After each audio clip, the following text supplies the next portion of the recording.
Hello everyone, welcome back to the Hindu explainer series.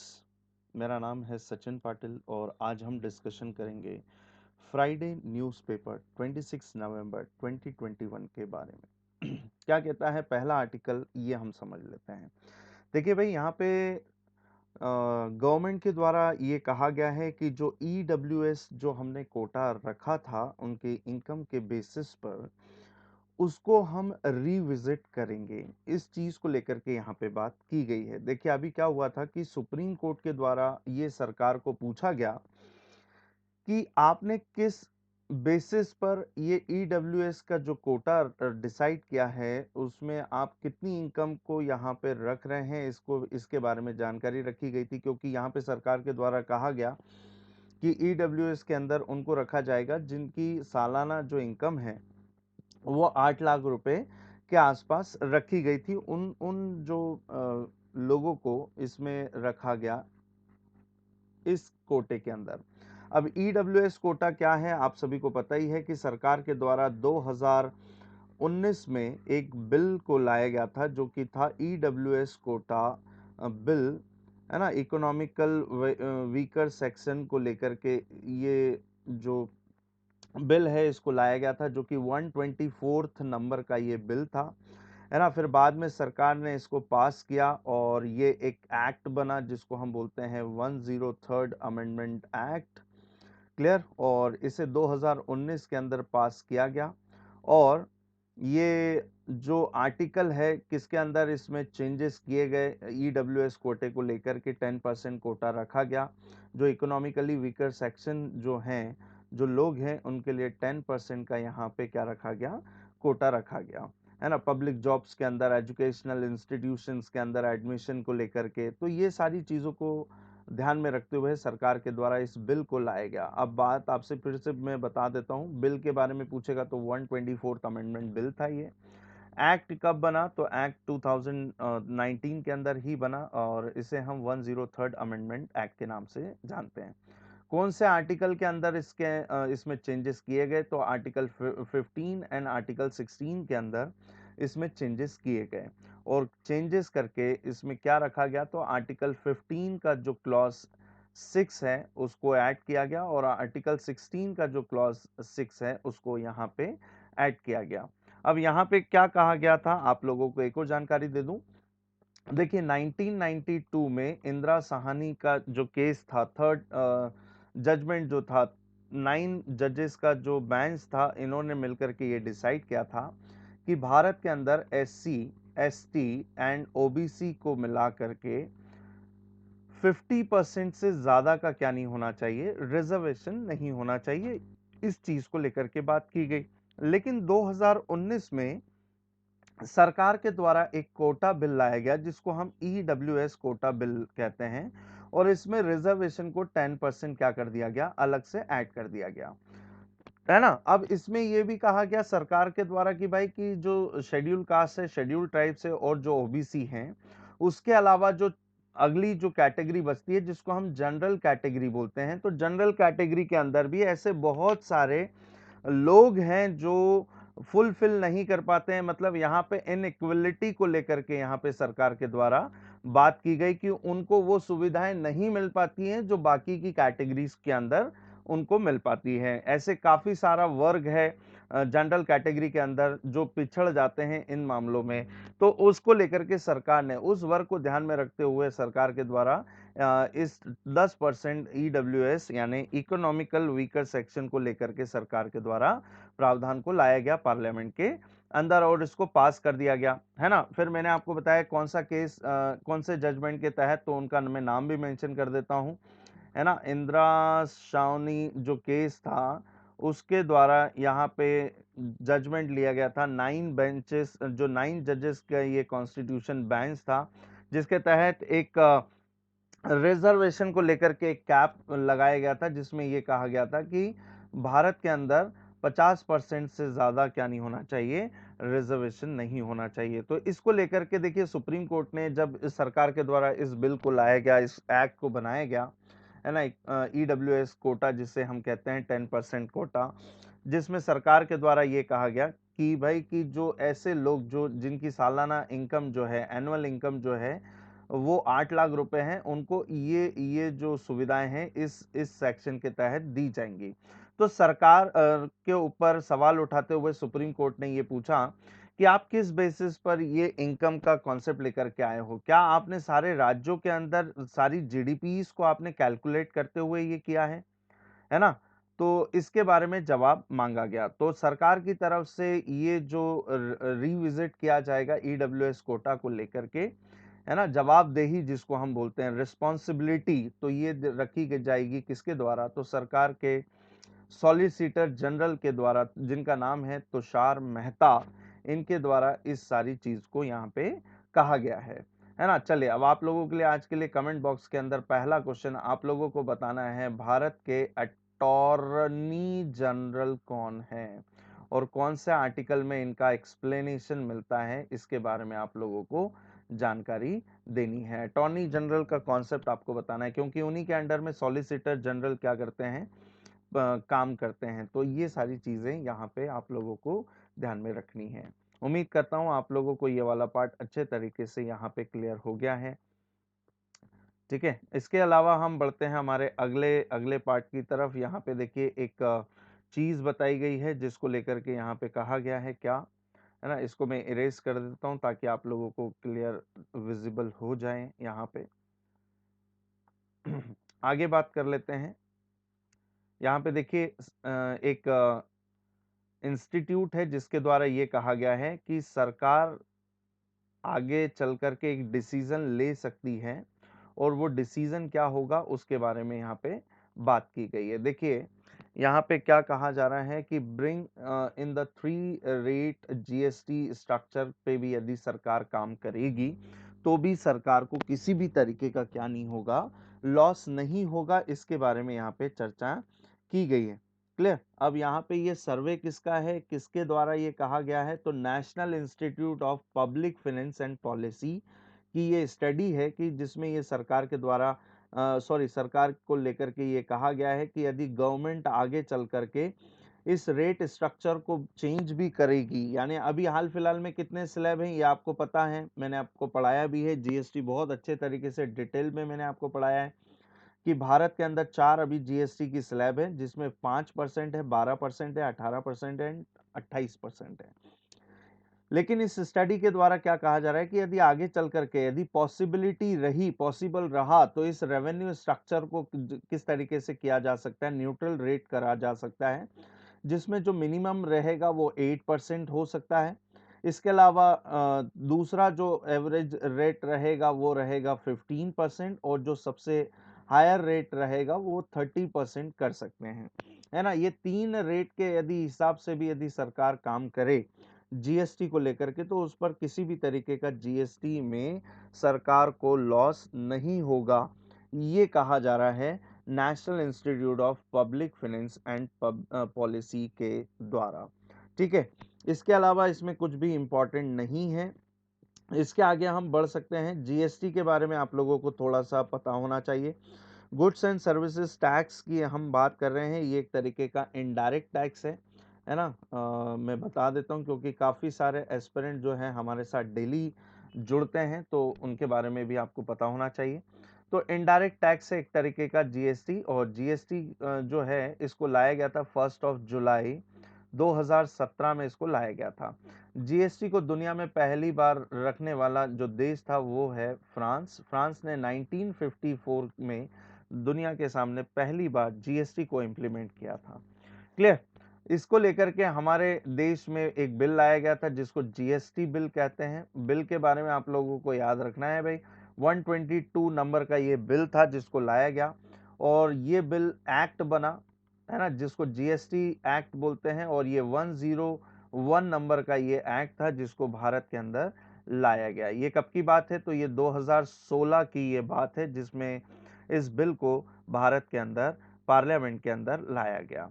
Clear. ये 3 तरीके का आपको देखने को मिलेगा, एक होता है सीजीएसटी होता है, एक होता है एसजीएसटी, और एक होता है आईजीएसटी। यानी एक नॉर्मली यदि कोई प्रोडक्ट किसी स्टेट के अंदर यदि बेचा जा रहा है या मैन्युफैक्चरिंग किया जा रहा है तो उस पर एक टैक्स लगता है जिसको हम जीएसटी बोलते हैं। जीएसटी में उसको दो तरीके से डिवाइड किया जाएगा, एक होगा सीजीएसटी और एक होता है एसजीएसटी। यानी मान लीजिए किसी प्रोडक्ट पे 5% टैक्स लग रहा है तो उसमें से 2.5% का एलोकेशन सीजीएसटी के अंदर होगा और एसजीएसटी के अंदर 2.5, इस तरीके से 5% का यह टैक्स इंप्लीमेंट होगा। अब आप लोगों के लिए क्वेश्चन आ रहा होगा दिमाग में कि सर फिर आईजीएसटी क्या है? तो ध्यान रखेंगे, जब बात यहाँ पे किसी एक स्टेट से दूसरे स्टेट को एक्सपोर्ट करने को लेकर के हो रही हो या ट्रेड करने को लेकर के हो रही हो, तब वहां पे उन दोनों स्टेट के बीच में जो टैक्स इंप्लीमेंट होगा उसे हम integrated goods and services tax कहते हैं। क्लियर? उम्मीद करता हूं आपको ये अच्छे तरीके से यहाँ पे समझ में आ गया है। जीएसटी के अंदर कुछ भी चेंज करना होगा तो उसके लिए क्या बनाई गई है भाई भारत के अंदर? तो जीएसटी काउंसिल बनाई गई है ना। और इस जीएसटी काउंसिल का हमेशा हेड कौन होगा? फाइनेंस मिनिस्टर ऑफ इंडिया होगा। और इस जीएसटी काउंसिल को किसके द्वारा बनाया जाएगा, ऑर्गेनाइज किया जाएगा? तो प्रेसिडेंट ऑफ इंडिया के द्वारा इसे बनाया जाएगा, ये भी इसमें मेंशन किया गया है। क्लियर? अगली जानकारी और मैं आपको प्रोवाइड कर देता हूं। यहाँ पे अगला क्या पूछा जा रहा है कि भाई जीएसटी काउंसिल का जो कॉन्सेप्ट है वो किस आर्टिकल के अंदर मेंशन किया गया है? तो 279 ए के अंदर इसको मेंशन किया गया है। इसके अलावा जो जीएसटी का जो कॉन्सेप्ट है वो किस आर्टिकल के अंदर एक्सप्लेन किया गया है? तो 246 ए के अंदर इसको एक्सप्लेन किया गया है। तो उम्मीद करता हूं आपको ये सारी चीजें समझ में आ गई हैं। यानी 246 ए क्या बोलता है? State have power to tax goods and services, मतलब स्टेट को ये पावर है कि वो गुड्स एंड सर्विसेज टैक्स को क्या कर सकती है? इंप्लीमेंट कर सकती हैं। क्योंकि जीएसटी काउंसिल के अंदर जो डिसीजन है वो मेजॉरिटी से लिया जाता है, 3/4 मेजॉरिटी के साथ में डिसीजन को लिया जाता है। क्योंकि इसमें जीएसटी काउंसिल के अंदर सारे स्टेट के सीएम्स एंड यूनियन टेरिटरीज के लेफ्टिनेंट गवर्नर यहाँ पे क्या होते हैं? इसके मेंबर होते हैं। क्योंकि डिसीजन जो होता है वो मेजॉरिटी के साथ में लिया जाता है ना। चलिए अब आप लोगों को कमेंट बॉक्स के अंदर बताना है अभी हाल ही में ऐसे वो कौन से प्रोडक्ट हैं जिस पर जीएसटी नहीं लगता है, उन पर वेट लगता है। ये मैं आपको पहले भी बता चुका हूं, तो आपको ये बताना है। इसके अलावा आपको एक और क्वेश्चन कमेंट बॉक्स के अंदर करना है। अभी हाल ही में 2021 अक्टूबर मंथ में जीएसटी की कौन से नंबर की समिट को ऑर्गेनाइज किया गया और कहां पे इस समिट को किया गया? आपको इसके बारे में इंफॉर्मेशन कमेंट बॉक्स के अंदर देनी है। क्लियर? उम्मीद करता हूं ये वाला पार्ट भी आपको अच्छे तरीके से यहाँ पे क्लियर हो गया है। आगे बढ़ते हैं हमारे अगले आर्टिकल की तरफ। अगला आर्टिकल क्या है? यहाँ पे देखिए मेंशन किया गया है। उसी के नीचे आर्टिकल को कवर अप किया गया है। क्या कहता है आर्टिकल? तो देखिए कल के दिन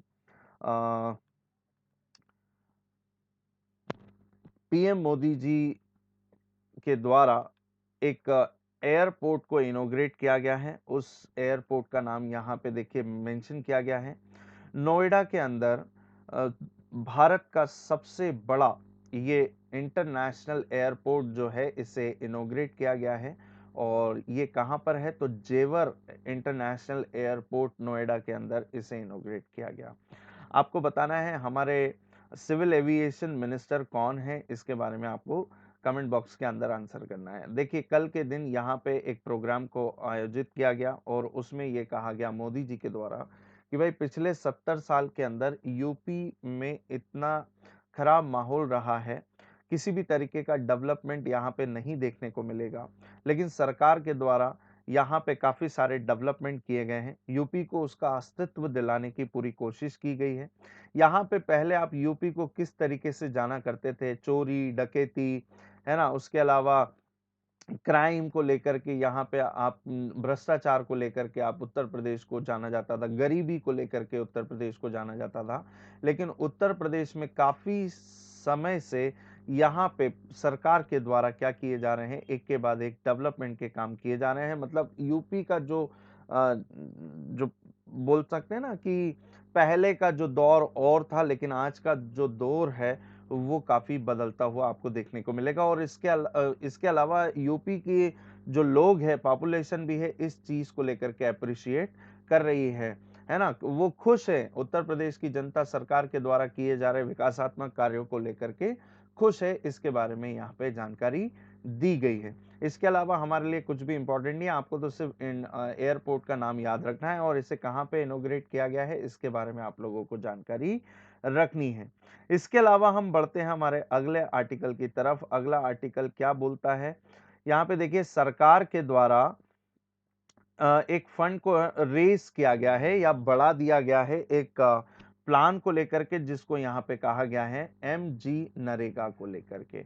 अब यहाँ पे एमजी नरेगा क्या है इसको पहले बाद में समझेंगे, पहले ये समझिए कि सरकार के द्वारा कितने और फंड को यहाँ पे बढ़ाया गया है, यानी अलोकेट किया गया है। तो 10,000 करोड़ रुपए का जो मोर फंड है इस स्कीम को लेकर के, क्योंकि आप लोगों को पता है आज से कुछ टाइम पहले, है ना, एक न्यूज आई थी कि भाई कि मनरेगा स्कीम के तहत जो लोगों को रोजगार दिया जाता है, डेली वेजेस जो प्रोवाइड किए जाते हैं, उसको लेकर के फंड क्या हो चुका है, टोटली नील हो चुका है। और कई स्टेट तो नेगेटिव में जा चुके हैं, क्योंकि यहाँ पे जानकारी दी गई है क्योंकि सरकार के द्वारा लास्ट जो बजट था इस स्कीम के अंदर, वो बजट रखा गया था कुछ लगभग 76,340 करोड़।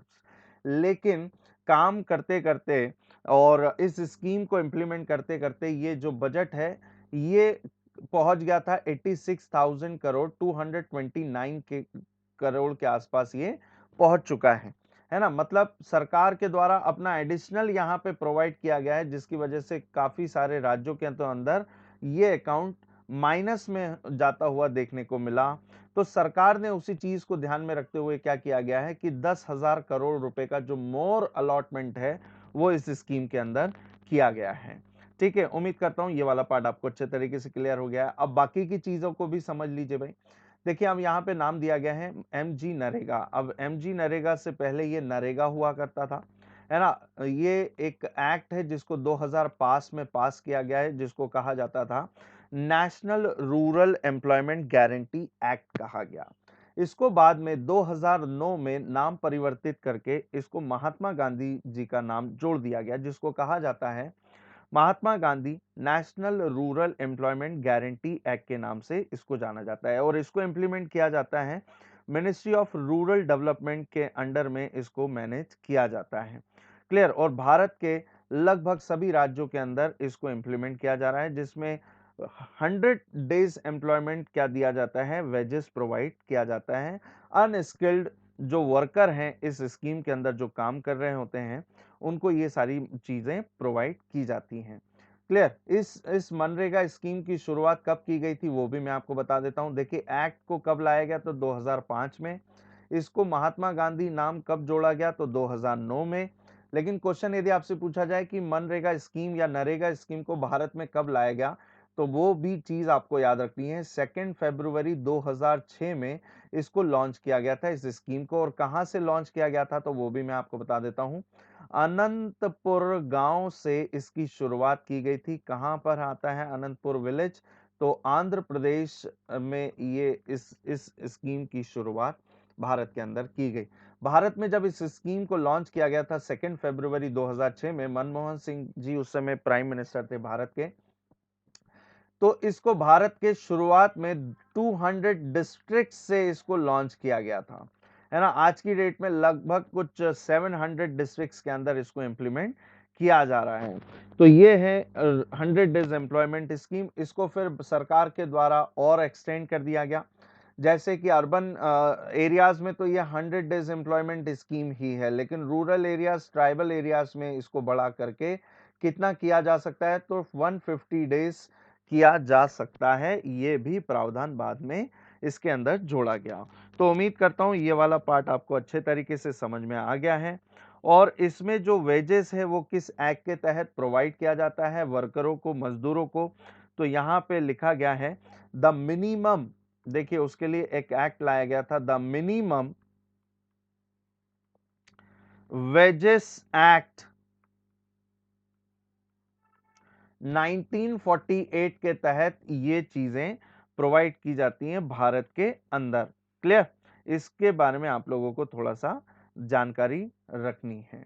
क्लियर। तो यहां तक ये पूरा पार्ट आपको अच्छे तरीके से समझ में आ गया होगा, ऐसी उम्मीद मैं कर रहा हूं आप लोगों से। क्लियर। और जो भी आप लोगों की क्वेरीज हैं वो मुझसे आप कमेंट बॉक्स के अंदर पूछ सकते हैं, मैं बराबर उसका रिप्लाई आप लोगों को उसके अंदर करूंगा।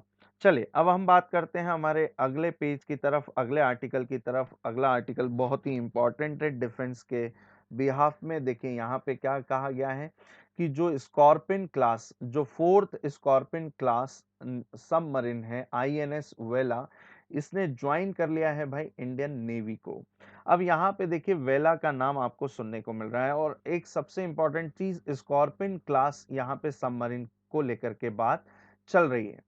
क्लियर। तो भारत के अंदर ऐसी लगभग आज की डेट में 16 कन्वेंशनल सबमरीन है। देखिए दो तरीके की सबमरीन है भारत के अंदर, है ना, जिसमें एक होती है न्यूक्लियर सबमरीन, जो कि अभी हाल फिलहाल में एक न्यूक्लियर सबमरीन है भारत के पास में, और 16 कन्वेंशनल सबमरीन है ना, जिसको हम क्या कहते हैं, कौन सी सबमरीन कहते हैं भाई, तो उसको कहते हैं डीजल इलेक्ट्रिक प्रोपोर्शनल जो है सिस्टम सबमरीन के नाम से हम जानते हैं। देखिए कन्वेंशनल सबमरीन या डीजल इलेक्ट्रिक सबमरीन जो होती हैं वो ज्यादा समय तक पानी के अंदर नहीं रह सकती, उनको हर थोड़े दिन में, हर एक सप्ताह या 10 दिन के अंदर पानी के बाहर उन्हें आना होता है। लेकिन न्यूक्लियर सबमरीन कैसी होती हैं, न्यूक्लियर टेक्नोलॉजी वाली जो सबमरीन होती हैं ये लंबे समय तक पानी के अंदर रह सकती हैं, इसमें ये खासियत होती हैं।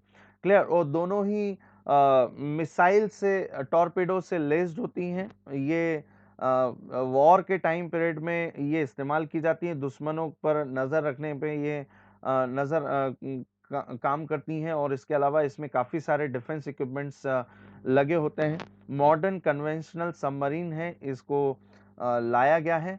आपकी जानकारी के लिए बता दूं, भारत की पहली जो कन्वेंशनल डीजल इलेक्ट्रॉनिक जो सबमरीन थी स्कॉर्पिन क्लास, वो कौन सी थी, तो उसका नाम मैं आपको बता देता हूं।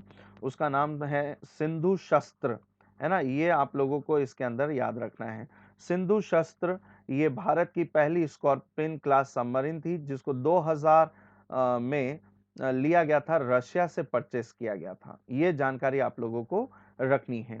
इसके अलावा मैं बात करूं, ये जो सबमरीन है ना, ये भारत के अंदर इंडिजीनियसली तरीके से इसको डेवलप किया जा रहा है। लेकिन इंडिजीनियसली मतलब इसमें लगभग कुछ 70 to 80% जो मटेरियल है वो इंडियन मटेरियल को इस्तेमाल किया जा रहा है ना, जिसमें जिस प्रोजेक्ट को नाम दिया गया है, प्रोजेक्ट में आपको पहले भी पढ़ा चुका हूं, प्रोजेक्ट 15 के तहत भारत में इस तरीके की मिसाइलों को हम क्या कर रहे हैं, सॉरी, प्रोजेक्ट 75। प्रोजेक्ट 15 तो किसके लिए है आप लोग को याद, मैंने बताया भी है ना, याद आ रहा हो तो आप लोग प्लीज मुझे कमेंट बॉक्स के अंदर आंसर करें, है ना। यहाँ पे थोड़ा सा गलत हो गया लेकिन उसको कोई बात नहीं, हमने करेक्ट कर लिया है। प्रोजेक्ट 75 के तहत हम क्या कर रहे हैं, इस तरीके की सबमरीन को क्या कर रहे हैं, प्रोड्यूस कर रहे हैं। और ऐसी 6 सबमरीन है जिनको बनाया जाएगा, स्कॉर्पिन क्लास सबमरीन। और इसको ध्यान रखना, फ्रांस के कोलैबोरेशन से भारत के अंदर क्या किया जा रहा है, बिल्ड किया जा रहा है। और ये प्रोजेक्ट 2005 में हमने स्टार्ट किया था, ये भी आपको जानकारी रखनी है। अब वो स्कॉर्पिन क्लास सबमरीन कौन कौन सी हैं, तो वो आपको मैं बता देता हूं। पहली थी कलवारी, कलवारी, दूसरी खंडेरी, तीसरी खरंज, चौथी जो आई है वो कौन सी आई है वो मैं आपको बता देता हूं, वेला, अभी रिसेंटली ज्वाइन किया है। इसके अलावा जो 2 और सबमरीन है जिन पर काम चल रहा है, ये जो सबमरीन है ये अंडर ट्रायल है, जिसका नाम है वगीर, ये बहुत ही जल्द ज्वाइन करने वाली है। और जो सबसे लास्ट है स्कॉर्पिन क्लास सबमरीन प्रोजेक्ट 75 के अंडर में, उसका नाम है वक्शीर। तो ये अभी हाल ही में अभी अंडर कंस्ट्रक्शन है, इसका काम चल रहा है, और ये अंडर ट्रायल है, ये भी बहुत जल्द ज्वाइन करने वाली है। तो ये 6 स्कॉर्पिन क्लास सबमरीन जो कि फ्रांस के कोलैबोरेशन से ये प्रोजेक्ट पे काम चल रहा है, 2005 में इस प्रोजेक्ट को साइन किया गया था। और प्रोजेक्ट 75 के तहत हम इस प्रकार की जो स्कॉर्पिन क्लास सबमरीन है इसको भारत के अंदर बिल्ड कर रहे हैं। और ऐसी कन्वेंशनल सबमरीन आज की डेट में भारत के अंदर 16 हैं, और न्यूक्लियर क्लास सबमरीन एक है, और उसका नाम आपको कमेंट बॉक्स के अंदर बताना है। क्लियर। तो उम्मीद करता हूं ये वाला पार्ट भी आपको अच्छे तरीके से यहाँ पे क्लियर हो गया है। मैंने आपको सारी मिसाइलों के नाम बता दिए हैं, सॉरी सारे सबमरीन के नाम मैंने इसके अंदर आपको प्रोवाइड कर दिए हैं। क्लियर। अब बात करते हैं हम अगले टॉपिक की तरफ। अगला टॉपिक क्या कहता है, तो यहाँ पे एससीओ के बारे में बात की गई है। देखिए हमारे जो फॉरेन मिनिस्टर हैं या एक्सटर्नल अफेयर्स मिनिस्टर हैं एस जयशंकर जी, ये अभी एक वर्चुअली बायलैटरल जो कॉन्फ्रेंस थी इसको ऑर्गेनाइज किया गया था, जिसके अंदर इन्होंने अपने गुस्से को जताया है भाई कि क्या किस तरीके से ये समिट का कॉन्सेप्ट होना चाहिए, लेकिन हमारे जो नेबर कंट्रीज हैं वो इस समिट को कुछ अलग प्लेटफॉर्म पर लेके चले जाते हैं, जैसे कि पाकिस्तान, जैसे कि चाइना, है ना। जब भी कुछ इस तरीके की समिट को ऑर्गेनाइज किया जाता है, देखिए यहाँ पे मेंशन भी किया गया है कि ये जो स्पीच था ये कहां पर दिया गया था, तो 20th meeting of the SCO council head of the government, जिसके अंदर पार्टिसिपेट कर रहे थे कौन, एस जयशंकर। और उन्होंने अपने क्या बोल सकते हैं कि इन्होंने अपना गुस्सा जताया है इस तरीके की समिट के अंदर, जिन्होंने ये कहा कि एससीओ एक अपने आप में ही एक बहुत बड़ा क्या है, ऑर्गेनाइजेशन है, एक ग्रुप है जिसका एजेंडे कुछ खास टॉपिकों पर होना चाहिए। लेकिन यहाँ पे क्या कहा गया हमारे एक्सटर्नल मिनिस्टर के द्वारा कि भाई कि पाकिस्तान हमेशा इन समिट के अंदर एक ही मुद्दे को ये उठाता है और वो है जम्मू कश्मीर के मुद्दे को लेकर के, है ना। इस और उसमें सपोर्ट करता है कौन, उसके अंदर उसका दोस्त जिसको हम बोलते हैं चाइना। तो यहाँ पे ये कहा गया कि भाई कि हमेशा इस मीटिंग का मुद्दा ये नहीं होना चाहिए, है ना। इसके लिए कुछ इंपॉर्टेंट टॉपिक होने चाहिए जिस पर हम चर्चाएं करा सकें।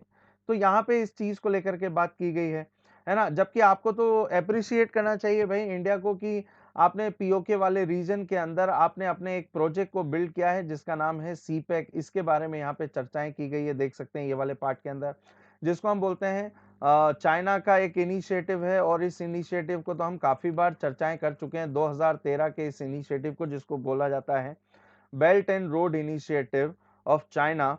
2013 में इस इनिशिएटिव को स्टार्ट किया गया था सॉरी, जिसका ही एक छोटा पार्ट है जिसको कहा जाता है सीपेक, है ना, चाइना पाकिस्तान इकोनॉमिक कॉरिडोर, जो कि कश्मीर वैली रीजन वाले ये वाले पार्ट से कहीं ना कहीं ये प्रोजेक्ट है जिसको पास किया गया है, जो कि ग्वादर पोर्ट तक जाता है। ठीक है, ग्वादर पोर्ट पाकिस्तान के अंदर सिंध प्रांत में ये बिल्ड किया गया, किसके द्वारा, चाइना के द्वारा बिल्ड किया गया, है ना। और ऊपर आप सभी को पता ही है चाइना जो है अपने वेस्टर्न पार्ट को डेवलप करने में लगा हुआ है, वेस्टर्न रीजन को डेवलप करने में ये लगा हुआ है, जिसी का ही एक पार्ट है क्या, सीपेक कॉरिडोर, जिसे हम चाइना पाकिस्तान इकोनॉमिक कॉरिडोर के नाम से जानते हैं। तो ये भी एस जयशंकर जी के द्वारा इस मुद्दे को यहाँ पे कहा गया। क्लियर। अब मैं आपको इसके अलावा और जानकारी दे देता हूं क्योंकि काफी समय हुआ है एससीओ को पढ़े हुए, तो इसके बारे में एक रिवीजन हम कर लेते हैं। ठीक है, तो इस यहां तक ये चीजें आप लोगों को अच्छे तरीके से समझ में आ गई होगी। हम बढ़ते हैं हमारे अगले पार्ट की तरफ, जो कि है एससीओ। एससीओ के बारे में मैं फिर से आपको समझा देता हूं, है ना। एससीओ क्या है इसके बारे में आप लोग को थोड़ी सी जानकारी होनी चाहिए। चलिए, एससीओ शंघाई कोऑपरेशन ऑर्गेनाइजेशन, नाम शंघाई है लेकिन इसका हेडक्वार्टर कहां पर है, तो ये आपको जानकारी रखनी है। इसका हेडक्वार्टर है बीजिंग, चाइना के कैपिटल के अंदर। इसे कब बनाया गया था, वैसे तो इसका फॉर्मेशन 1996 के अंदर किया गया था, लेकिन इसे रीऑर्गेनाइज किया गया 2001 के अंदर, है ना। 2001 में एक पैक्ट साइन हुआ था जिसको हम बोलते हैं शंघाई पैक्ट। तो ये आप लोगों को इसके अंदर ध्यान रखना है। शंघाई पैक्ट जो है वो कब हुआ, तो शंघाई पैक्ट हुआ 2001 के अंदर चाइना के अंदर, और यहीं से पहली समिट ऑर्गेनाइज की गई। तो ध्यान रखना, शंघाई पैक्ट 2001 से ही एससीओ की समिट ऑर्गेनाइज होना शुरू की गई। क्लियर। अभी जो समिट हुई थी वो कौन से नंबर की थी, तो वो 21 नंबर की समिट थी, जिसको ताजिकिस्तान के दुशानबे शहर के अंदर ऑर्गेनाइज किया गया था। दुशानबे समिट के नाम से इसको जाना जाता है। क्लियर। आगे हम बात कर लेते हैं क्या बात हुई है, और इसके अलावा सॉरी इस समिट के अंदर और क्या क्या चीजें आप लोग को याद रखनी है। इसके अंदर आपको ये ध्यान रखना है कि एससीओ जो है वो आज की डेट में 9 मेंबर कंट्री का ये ग्रुप बन गया है। अभी हाल ही में ताजिकिस्तान के दुशानबे समिट के अंदर एक कंट्री को इसके अंदर ऐड किया गया और फुल टाइम मेंबर इसको बना लिया गया, जो कि 9th नंबर की मेंबर कंट्री बनी एससीओ की, है ना। तो ये चीजें आप लोग को याद रखना है। एससीओ के सेक्रेटरी जनरल अभी राइट नाउ कौन है, तो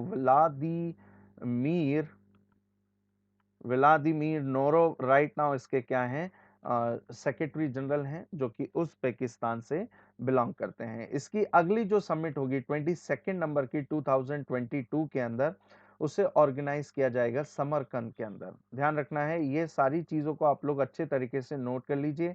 समरकंद कहाँ पे है, तो समरकंद उज़्बेकिस्तान के अंदर आपको देखने को मिलेगा। ठीक है, तो 2022 की ये समिट यहाँ पे की गई। इसके अलावा और क्या क्वेश्चन पूछे जा सकते हैं आपसे एग्जाम में, इंडिया और पाकिस्तान इसका मेंबर कब बने, तो 2017 के अंदर इंडिया और पाकिस्तान इसके नए मेंबर बने, है ना।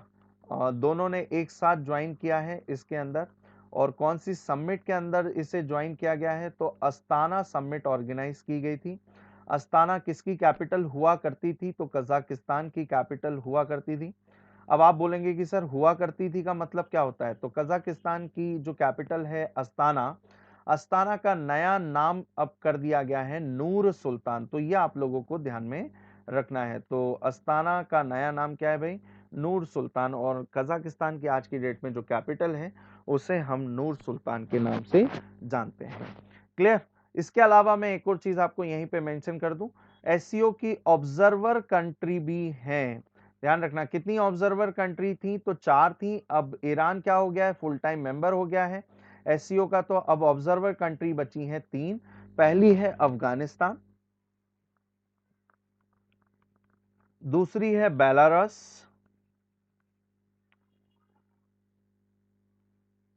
और तीसरी है मंगोलिया।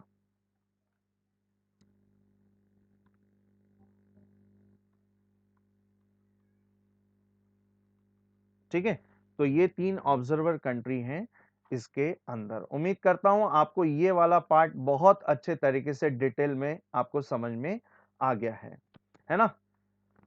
इसके बाद हम बात करते हैं हमारे अगले आर्टिकल की तरफ। अगला आर्टिकल भी इंपॉर्टेंट है, यदि आपने इसे नोट कर लिया है तो हम इसे इरेज कर सकते हैं, है ना। हम बढ़ते हैं हमारे अगले टॉपिक की तरफ। अगले टॉपिक पे हमने लास्ट क्लास में भी चर्चाएं की थी। यहाँ पे क्या कहा जा रहा है, हमारे होम मिनिस्टर अमित शाह जी के द्वारा ये कहा गया है कि बांग्लादेश जो है वो हमारे लिए इम्पोर्टेंट कंट्री हो जाती है, क्योंकि बांग्लादेश और हमारे जो नॉर्दर्न ईस्टर्न स्टेट हैं उसको कनेक्ट करने की बहुत ज़्यादा ज़रूरत है। इसके बारे में यहाँ पे चर्चाएं की गई हैं, देख सकते हैं। To better connectivity with the Bangladesh, लेकिन कौन से साइड से हमें कनेक्ट करने की ज़रूरत है, तो यहाँ पे कहा गया है कौन से वाले रीजन से, तो नॉर्दर्न ईस्टर्न स्टेट से हम इस तरीके की बेटर कनेक्टिविटी को कर सकें। क्योंकि सरकार बहुत ज़्यादा क्या कर रही है, फोकस कर रही है ईस्ट पॉलिसी की तरफ, लुक एट ईस्ट पॉलिसी की तरफ ज़्यादा फोकस कर रही है, क्योंकि काफ़ी सारे प्रोग्राम जो हैं वो हमारे नॉर्दर्न ईस्टर्न स्टेट से कनेक्ट होंगे। हमारे नॉर्दर्न ईस्टर्न साउथ ईस्ट वाले रीजन को हम कनेक्ट कर रहे हैं। बहुत सारे हमारे प्रोजेक्ट हैं जो कि चल रहे हैं। तो कहीं ना कहीं हमारे नॉर्दर्न ईस्टर्न स्टेट्स को हमें क्या करने की ज़रूरत है, डेवलप करने की ज़रूरत है, जिसको ये यहाँ पे बात की गई अमित शाह जी के द्वारा, जो कि होम मिनिस्टर हैं भारत के, है ना। और उसमें बेटर कनेक्टिविटी किन किन देशों के साथ में हम करने जा रहे हैं, तो बांग्लादेश के साथ में अभी हमारे काफ़ी अच्छे रिलेशन हैं, तो हम बेटर कनेक्टिविटी को लेकर के काम कर रहे हैं। इसके अलावा नॉर्दर्न ईस्टर्न स्टेट से लगे हुए एक और कंट्री है जिसका नाम है म्यांमार। तो म्यांमार के साथ में हमारे प्रोजेक्ट चल रहे हैं, है ना। तो ये चीज़ों को लेकर के यहाँ पे बात की गई है। इसीलिए हम नॉर्दर्न ईस्टर्न जो एरियाज हैं, स्टेट हैं, वहां पे हम पीस को मेंटेन करने को लेकर के काम कर रहे हैं। जैसे अभी आप लोगों ने सुना होगा, अभी हाल ही में हमने ब्रू पैक्ट साइन किया है ना। इसके अलावा कार्बी एंगलोंग वाला जो डिसीजन था उसको लेकर के यहाँ पे चर्चाएं हुई हैं। नागास पैक्ट को लेकर के, बोडोस पैक्ट को लेकर के, मतलब काफी सारे जो पैक्ट हैं यहाँ पे हमने इंसर्जेंट ग्रुप के साथ में किए, ताकि यहाँ पर हम शांति बनाए रख सकें। क्योंकि कहीं ना कहीं ये जो प्रोजेक्ट हैं जो हम अलग अलग कंट्रीज के साथ में बिल्ड कर रहे हैं, वो नॉर्दर्न ईस्टर्न स्टेट से ही क्या होंगे, क्रॉस होंगे, तो इसलिए हम इस बेटर कनेक्टिविटी को लेकर के यहाँ पर पीस को मेंटेन कर रहे हैं। क्लियर? और इसके अलावा इस टॉपिक के अंदर कुछ भी इंपॉर्टेंट नहीं है, लेकिन मैंने आपको कल के दिन ये चीज बताई थी कि बांग्लादेश और इंडिया के बीच में एक बॉर्डर लाइन है, उस बॉर्डर लाइन को क्या बोलते हैं, इसके बारे में आप लोगों को आंसर करना है। क्लियर? इसके अलावा हम बढ़ते हैं हमारे अगले पार्ट की तरफ। अगला आर्टिकल क्या बोलता है, तो यहाँ पे अगला आर्टिकल ये कहता है इंटरपोल के बारे में यहाँ पे मेंशन किया गया है।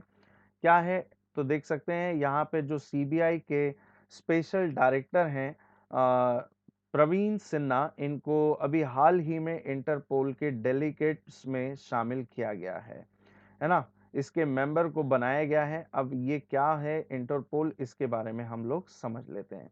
देखिए, जब भी कोई क्राइम होता है, ये उस क्राइम को लेकर के हमारी आपस में कनेक्टिविटी को हम लेकर के काम करते हैं वर्ल्ड के अंदर, है ना, एक दूसरे से रिलेशन को हम मेंटेन करते हैं। हम हमारे लेवल पे उन कंट्रीज के साथ में क्या करते हैं, टाई अप करते हैं कि भाई कि यदि कोई क्राइम करा हुआ व्यक्ति आपके देश के अंदर है, तो उस चीज को लेकर के कि भाई या तो उसके सजा को प्रावधान को वहीं पर, या तो फिर उन्हें वहां से हमारी कंट्री के अंदर लेकर के आने को लेकर के हम उन कंट्रीज के साथ में क्या करते हैं, साथ में बैठ करके काम करते हैं, या हमारे वैसे रिलेशन होते हैं। तो वो किस बेसिस पर होते हैं, तो उसे हम बोलते हैं इंटरपोल। इंटरपोल का मतलब यहाँ पे है इंटरनेशनल क्राइम पुलिस के बारे में यहाँ पे बात की जा रही है, या इंटरनेशनल पुलिस को लेकर के यहाँ पे बात की जा रही है। इसे कब बनाया गया था, इसके बारे में मैं आपको जानकारी थोड़ी सी दे देता हूँ, है ना। इंटरपोल के अंदर एक डेलीगेट्स हैं जिसमें 13 मेंबर होते हैं, है ना, जो कि पूरे इंटरपोल के ऑफिस को क्या कर रहे होते हैं, मेंटेन करते हैं या उसे चला रहे होते हैं। इन 13 मेंबर्स में एक होता है कौन, एक होता है प्रेसिडेंट, इन्हें भी अभी हाल ही में अपॉइंट किया गया है, कौन है वो मैं आपको बताऊंगा। दो होते हैं वाइस प्रेसिडेंट, ये भी आपको जानकारी रखनी है। एक होता है सेक्रेटरी जनरल, और सेक्रेटरी जनरल, और बाकी के 9 क्या होते हैं, डेलीगेट्स होते हैं, जो अलग अलग कंट्रीज से यहाँ पर लिए जाते हैं। तो उसी में से यहाँ पे बात की जा रही है। जो सीबीआई के स्पेशल डायरेक्टर थे प्रवीण सिन्हा, इनको नॉमिनेट किया गया है या यहाँ पे इलेक्ट किया गया है इंटरपोल के अंदर। और ये कब किया गया, तो अभी हाल ही में 89th नंबर की इंटरपोल जनरल असेंबली को यहाँ पे क्या किया गया है, रिक्रूट किया गया है, जिसमें 13 मेंबर होते हैं, यहाँ पे ये जानकारी दी गई है। इसके अलावा प्रेसिडेंट किसको बनाया गया, तो यहाँ पे इसके बारे में भी बताया गया है कि now recently elected Ahmed Nasser Al Raisi, जो कि यूनाइटेड अरब एमिरेट से बिलोंग करते हैं। तो यहाँ से इनको 4 साल के लिए, आने वाले टाइम के लिए इंटरपोल का क्या बनाया गया है, हेड बनाया गया है या प्रेसिडेंट अपॉइंट किया गया है। ठीक है, इंटरपोल का फुल फॉर्म क्या है, तो इंटरनेशनल क्रिमिनल पुलिस ऑर्गेनाइजेशन के नाम से हम इसे जानते हैं। मैं यहाँ पे शॉर्ट में मेंशन कर देता हूँ, इंटरपोल, है ना। फिर से सुन लीजिए क्या बात की गई है, इंटरनेशनल क्रिमिनल पुलिस ऑर्गेनाइजेशन के नाम से जाना जाता है। 1923 में इसे बनाया गया था। कहाँ पर इसका हेडक्वार्टर है, तो लियोन शहर में इसका हेडक्वार्टर है। लियोन शहर कहाँ पर आता है, तो आपकी जानकारी के लिए बता दूं, फ्रांस के अंदर ये ऑर्गेनाइजेशन का हेडक्वार्टर है। आज की डेट में कितनी मेंबर्स कंट्री इसके अंदर आती हैं, तो 194 मेंबर कंट्री इसकी मेंबर है, इंडिया भी इसका एक मेंबर है। क्लियर? और बात करें इसके मेंबर की, तो 13 इसके डेलीगेट्स होते हैं, जिसमें एक प्रेसिडेंट होता है, 2 वाइस प्रेसिडेंट होते हैं, एक सेक्रेटरी जनरल होता है, और एक 9 कौन होते हैं, तो अलग अलग कंट्रीज से डेलीगेट्स को यहाँ पे अपॉइंट किया जाता है। इसके बारे में आप लोगों को जानकारी रखनी है। इसके अलावा प्रेसिडेंट का नाम मैंने आपको बता ही दिया है, यूनाइटेड अरब अमीरात से ये बिलोंग करते हैं, अहमद नासिर अल रईसी। इसके बारे में आप लोगों को थोड़ी सी जानकारी रखनी है। और हमारे यहाँ से किसको 9 डेलीगेट मेंबर में से अपॉइंट किया गया है, तो सीबीआई के स्पेशल डायरेक्टर, जिनका नाम है प्रवीण सिन्हा। क्लियर? इसके अलावा आप लोगों को मैं अगले पेज पर लेके चलता हूं। उम्मीद करता हूं यहां तक का आपको अच्छे तरीके से क्लियर हो गया है। आगे बात करते हैं। देखिए, अभी हाल ही में एक चर्चा हुई थी, जिसमें हमने ये बात की थी कि भाई कि जो यूएस है, इंडिया है, ये अपने स्ट्रैटेजिक जो पेट्रोलियम रिजर्व है सिस्टम जो है, उससे अपने ऑयल को क्या कर रहे हैं, पेट्रोलियम को रिलीज कर रहे हैं, इसको लेकर के यहाँ पे बात की गई थी, है ना। स्ट्रैटेजिक पेट्रोलियम रिजर्व से जैसे कि चर्चा में क्या आया था कि 50 जो मिलियन जो बैरल हैं इसको रिलीज किया जाएगा यूएस के द्वारा। इंडिया के द्वारा कितना किया जाएगा, तो 5 मिलियन जो बैरल है उसको रिलीज किया जाएगा। लेकिन यहाँ पे इस सिस्टम को फॉलो करने से मना कर दिया गया चाइना के द्वारा। चाइना ने ये कहा कि भाई कि हम इस रिजर्व सिस्टम को हम क्या नहीं करेंगे, रिलीज नहीं करेंगे, है ना। यहाँ पे ये चीज बताई गई है क्योंकि यहाँ पे यूएस और इंडिया और बाकी कंट्रीज के द्वारा, जापान के द्वारा इस रिजर्व जो पेट्रोलियम है, स्ट्रैटेजिक पेट्रोलियम सिस्टम जो है, इसको रिलीज करने के लिए इसलिए कहा गया क्योंकि आप सभी को पता है इंटरनेशनल मार्केट में किस तरीके से ऑयल के प्राइसेस क्या हो रहे हैं, बढ़ रहे हैं, है ना। तो क्या होता है कि हम इस सिस्टम को क्यों रिजर्व करके रखते हैं, स्ट्रैटेजिक पेट्रोलियम रिजर्व सिस्टम को हम क्यों मेंटेन करके रखते हैं, बिकॉज क्योंकि ऐसी डिजास्टर आ जाए या कोविड पैंडमिक जैसे कुछ डिजास्टर आ जाए, तब उस कंडीशन में हम इस रिजर्व ऑयल का क्या करते हैं, इस्तेमाल करते हैं। या फिर ऑयल के प्राइसेस हाइक होने पर भी हम इस तरीके से कॉन्सेप्ट को अपनाते हैं। तो स्ट्रैटेजिक पेट्रोलियम रिजर्व का जो कॉन्सेप्ट है इसको लाया गया, है ना। और 1973 में यूएस के द्वारा इस सिस्टम को, इस मेथड को लाया गया था, ठीक है, ताकि जो इंटरनेशनल मार्केट में ऑयल के प्राइसेस हैं उसको कंट्रोल किया जा सके। लेकिन अभी हाल ही में चाइना के द्वारा इस रिलीज को करने से मना कर दिया गया। उसने कहा कि भाई हम तो ऑयल को परचेस ही करेंगे, खरीदेंगे ही, है ना। तो इसके बारे में यहाँ पे जानकारी दी गई है। इस तरीके के सबसे बड़े, दुनिया के अंदर सबसे बड़े जो ऑयल के पेट्रोलियम जो रिजर्व हैं वो सबसे ज्यादा किसके पास में, मतलब मैं रखे हुए ऑयल की बात कर रहा हूँ, है ना। तो स्ट्रैटेजिक पेट्रोलियम रिजर्व के तहत सबसे ज्यादा जो रिजर्व है वो किसके पास में आपको देखने को मिलेगा, जापान के पास में आपको देखने को मिलेगा। इसके अलावा यूएस के पास देखने को मिलेगा, चाइना के पास में आपको देखने को मिलेगा।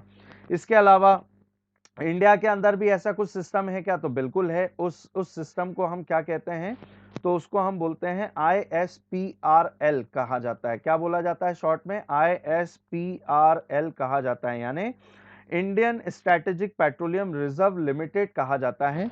और काफी सारा रिजर्व है हमारे पास में। मैंने आपको बताया भी था कि 9 से 10 दिन का रिजर्व हमारे पास में है, इतना रिजर्व हम रख के रखते हैं, जिसको बढ़ाने की बात भी कर रही है इंडियन गवर्नमेंट। लेकिन अभी हाल फिलहाल में हमारे पास कितनी जगह पर स्ट्रैटेजिक पेट्रोलियम जो रिजर्व है वो कहाँ कहाँ पर है, तो पहला तो है मैंगलोर के अंदर देखने को आपको मिलेगा, है ना। स्पेलिंग थोड़ी सी गलत हो गई है, मैंगलोर। मैंगलोर कहाँ पर आता है, तो मैं आपको बता देता हूँ, कर्नाटका के अंदर आता है ना। यहाँ पर हम ऑयल को रिजर्व करके रखते हैं। इसके अलावा दूसरी जगह कौन सी है, तो विशाखापट्टनम है ना। इसको भी आप लोग नोट कर लीजिए, विशाखापट्टनम। ये कहाँ पर आता है, तो आंध्र प्रदेश के अंदर आपको देखने को मिलेगा, एपी में शॉर्ट में लिख रहा हूँ। और तीसरा आपको फिर से कहाँ पे मिलेगा, पैडूर के अंदर। पैडूर कहाँ पर है, तो पैडूर कर्नाटका के अंदर आपको देखने को मिलेगा।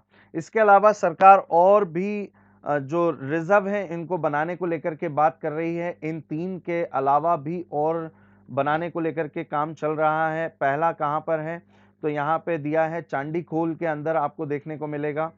चांदीखोल ये जगह का नाम है। ये कहाँ पर है, तो ये उड़ीसा के अंदर इसको बनाने को लेकर के बात की जा रही है। इसके अलावा और कहाँ पर, तो उडुपी। उडुपी वापस से कहां पर, तो कर्नाटका के अंदर इस रिजर्व को बनाने को लेकर के बात चल रही है, ताकि हम ज्यादा से ज्यादा इसको स्टोर कर सकें। क्लियर। आगे हम बात कर लेते हैं क्या अब यहाँ पे क्या बात की गई है, ओपेक और ओपेक प्लस के द्वारा जो मूव किया जाता है, जो रेट को डिसाइड किए जाते हैं, इसके बारे में यहाँ पे चर्चाएं की जा रही हैं। तो इसके बारे में भी हम समझ लेते हैं क्या होता है ओपेक और ओपेक प्लस के बारे में। तो उम्मीद करता हूँ ये वाला पार्ट आपने अच्छे तरीके से समझ लिया है। मैं इसे इरेज कर रहा हूँ।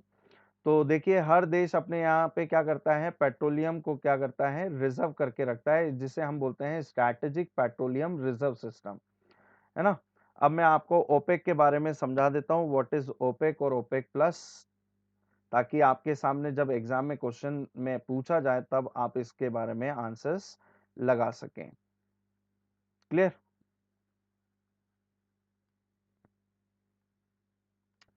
ओपेक, ओपेक कब बनाया गया था इसके बारे में जान लीजिए भाई। देखिए, ये 13 देश का एक ऑर्गेनाइजेशन है, 13 नेशंस आज की डेट में इसके मेंबर हैं।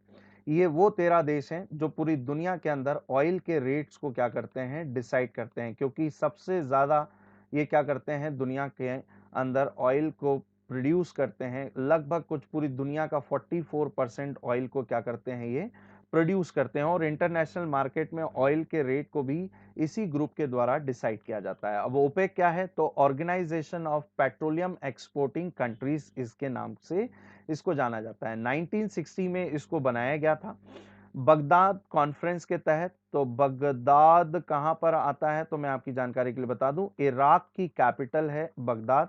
और 1960 से 65 तक 5 साल तक इसका हेडक्वार्टर कहां पर रहा, इसका हेडक्वार्टर बगदाद में ही रहा। लेकिन 1965 से लेकर के अभी तक टिल डेट इसका हेडक्वार्टर कहां पर है, तो इसके हेडक्वार्टर को बदल दिया गया और इसका हेडक्वार्टर कहां पे कर दिया गया, तो वियना ऑस्ट्रिया की कैपिटल के अंदर इसका हेडक्वार्टर कर दिया गया। क्लियर? आप लोगों को यह ध्यान रखना है। क्लियर? और ऑस्ट्रिया इसका मेंबर भी नहीं है, ध्यान रखना। ये भी कई बार क्वेश्चन पूछ लिया जाता है कि which not option is the incorrect option, which option is the incorrect option, या कई बार ऐसा पूछ लिया जाता है कि इनमें से कौन सा मेंबर ओपेक का मेंबर नहीं है, और उसमें जानबूझ के ऑस्ट्रिया का नाम डाला जाता है। तो ऑस्ट्रिया के अंदर ओपेक का हेडक्वार्टर जरूर है, लेकिन ऑस्ट्रिया इसकी मेंबर कंट्री नहीं है। ये चीज भी आप लोगों को इसके अंदर ध्यान रखना है। राइट नाउ इसके सेक्रेटरी जनरल की बात करें तो मोहम्मद बार किंदो इसके राइट नाउ क्या है, चेयरपर्सन है या सेक्रेटरी जनरल है, जो कि नाइजीरिया से क्या करते हैं, बिलोंग करते हैं। ये भी आप लोगों को इसके अंदर ध्यान रखना है। क्लियर? इसके अलावा हम बात करें ओपेक प्लस के बारे में, तो ओपेक प्लस के अंदर और 10 कंट्रियां आती हैं जो कि ओपेक की मेंबर नहीं है, लेकिन ओपेक के ही तरह ये भी इंटरनेशनल मार्केट में ऑयल को क्या करते हैं, एक्सपोर्ट करते हैं। ध्यान रखना है आपको, क्या करते हैं, एक्सपोर्ट करते हैं, बिल्कुल उसी तरीके से जिस तरीके से ओपेक करता है। तो ये ओपेक के मेंबर नहीं है, लेकिन ओपेक के साथ में अलायंस बनाते हैं ये 10 देश, है ना। और ये 10 देश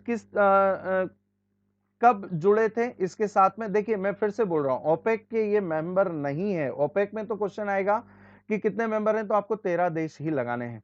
लेकिन ओपेक प्लस की बात आ जाए तो ओपेक प्लस को लेकर के कॉन्फ्रेंस हुई थी, एक मीटिंग हुई थी 2016 में।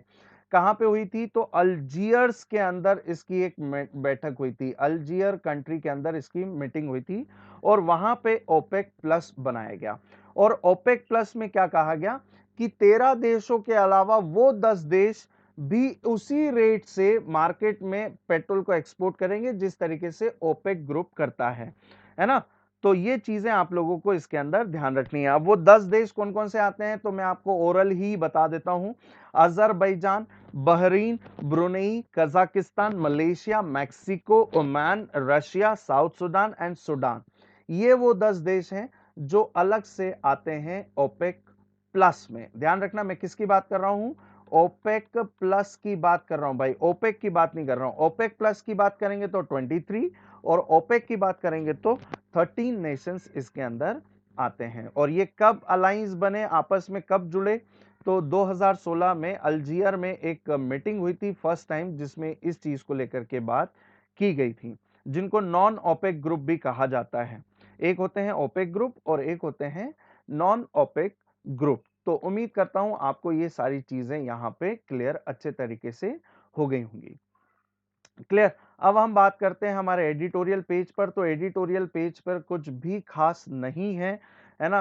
इनको आपको अच्छे तरीके से पढ़ लेना है। ये देखिए, कल का सर्वे यदि आप लोगों को आ रहा हो समझ में, तो नेशनल फैमिली हेल्थ सर्वे जो कि 5th नंबर का सर्वे है जिसको कराया गया, है ना। पहला सर्वे कब कराया गया था भाई, आप लोगों को जानकारी दे देता हूं। 1992 के अंदर पहला सर्वे जो था कराया गया था, और अभी रिसेंटली 2021 के अंदर 5वें नंबर का ये सर्वे जो है इसको कराया गया, है ना। और इसमें क्या हमने बात की थी, तो इसमें ये बताया गया था जो फर्टिलिटी जो रेट है ना, वुमेन फर्टिलिटी जो रेट है उसके बारे में बताया गया कि उसने हिट किया है कितना, 2.0 रहा है फर्टिलिटी रेट भारत के अंदर। मतलब कहीं ना कहीं पॉपुलेशन प्रोग्राम जो भारत सरकार के द्वारा चलाया जा रहा था कि भाई की जनसंख्या को कंट्रोल करने को लेकर के काम किया जाए, तो यहाँ पे लोगों के अंदर काफी सारी अवेयरनेस आ चुकी है फर्टिलिटी रेट को लेकर के। यानी एक जो माँ है वो ऑन एन एवरेज यदि हम बात करें तो 2 बच्चों को क्या दे रही हैं, जन्म दे रही हैं। इस चीज को लेकर के बात की जा रही है और कई जगह पे तो ऐसा है कि जो माँ है वो एक बच्चे को ही जन्म दे रही हैं। मतलब लोगों में अवेयरनेस आ चुकी है जनसंख्या को लेकर के, पॉपुलेशन को लेकर के। और ये एक और चीज यहाँ पे देखने को मिली है, जो इंस्टीट्यूशनल जो डिलीवरी रहा है वो केसेस काफी ज्यादा बड़े हैं भारत के अंदर। देखिए पहले क्या होता था कि घर पे ही जो विमेन है और जो सुविधाएं नहीं होती थी, मेडिकल सुविधाएं नहीं हो पाती थी, तो उस वजह से वो हॉस्पिटल के अंदर डिलीवरी नहीं कर पाती थी, तो वो घर के अंदर ही क्या करती थी, डिलीवरी हो जाती थी।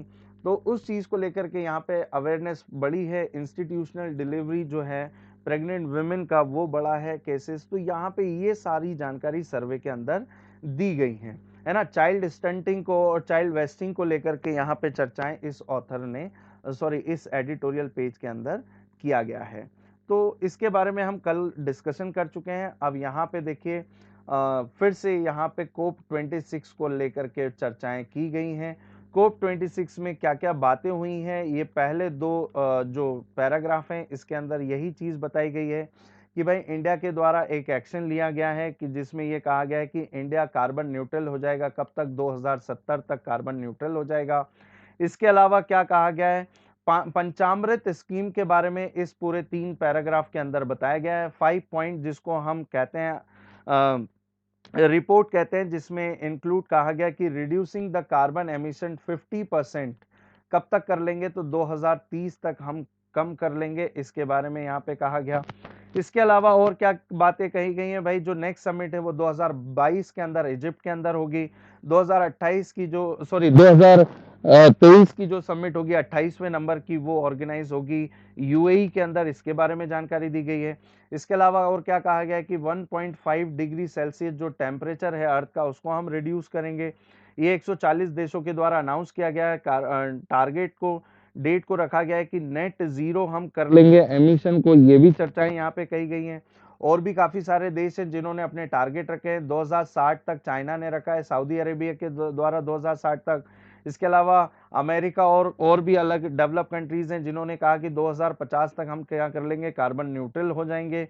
इसके बारे में यहाँ पे बात की गई। इसके अलावा और क्या कहा गया है, 2009 में एक डिसीजन लिया गया था जिसमें ये बोला गया था कि डेवलप नेशंस जो हैं वो डेवलपिंग नेशंस को, है ना, सुनेंगे ध्यान से, डेवलप्ड नेशन जो हैं वो डेवलपिंग नेशंस को क्या करेंगे, क्लाइमेट फाइनेंसिंग प्रोवाइड करेंगे। इसके बारे में भी यहाँ पे ऑथर के द्वारा लिखा गया है। तो वो फाइनेंस को प्रोवाइड किया जाएगा। कितना फाइनेंस होगा? तो 100 बिलियन जो है वो प्रोवाइड किया जाएगा, है ना, 100 बिलियन डॉलर के आसपास में प्रोवाइड किया जाएगा। तो ये सारी चर्चाएं हैं जिसके बारे में बात की गई है। इसके अलावा OSOW के बारे में बात की गई है, OG के बारे में बात की गई है जिसको ग्रीन ग्रीड कहा जाता है। तो इसमें चर्चाएं की गई हैं।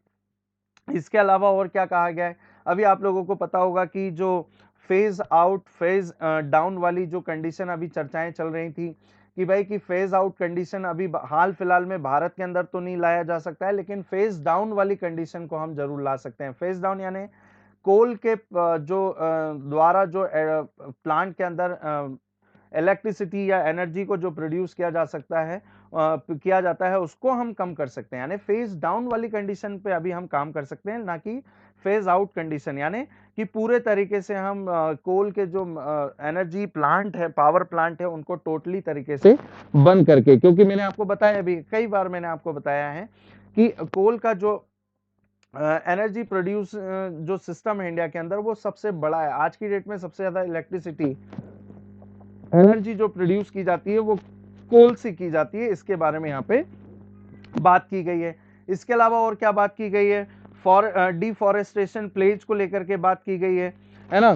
2020 के अंदर क्या हुआ कि एक डेटा निकल करके आया था जिसमें ये कहा गया था कि 2.5 एक्ट जो लैक जो एरिया है, फॉरेस्ट एरिया जो है स्क्वायर किलोमीटर का, वो कहीं ना कहीं हमें डीफॉरेस्ट होते हुए या ग्रेडेशन हमें देखने को मिला है। तो इसके अंदर यहाँ पे बात की गई है कि हमें ज़्यादा से ज़्यादा एफॉरेस्टेशन पर काम करना है, इस पर चर्चाएं की गई हैं। तो ऑथर ने क्या कहा है कि इस पूरे आर्टिकल के अंदर, इस पूरे एडिटोरियल पेज के अंदर ये लिखा है कि कहीं ना कहीं हमें इस पर वर्क करने की सख्त से सख्त जरूरत है। इसके बारे में यहाँ पे चर्चाएं की गई हैं। इसमें और क्या बात की गई है ना, कार्बन एमिशन को तो हम करें ही करें, सोलर एनर्जी पावर को हम बढ़ाएं, ज्यादा से ज्यादा ग्रीन एनर्जी की तरफ चलें।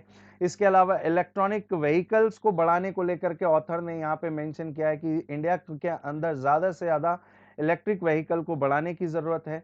तो इन सारे मुद्दों पर इस एडिटोरियल के पेज पर बातें की गई हैं, है ना। इसको एक बार अच्छे तरीके से पढ़ लेना आप लोग। देखिए यहीं पर लिखा हुआ है, रिन्यूएबल एनर्जी को बढ़ाने को लेकर की बात की गई है ना, ई व्हीकल को बढ़ाने को लेकर के बात की गई है, डिजिटल इकोनॉमी को लेकर के यहाँ पे बात की गई है ना।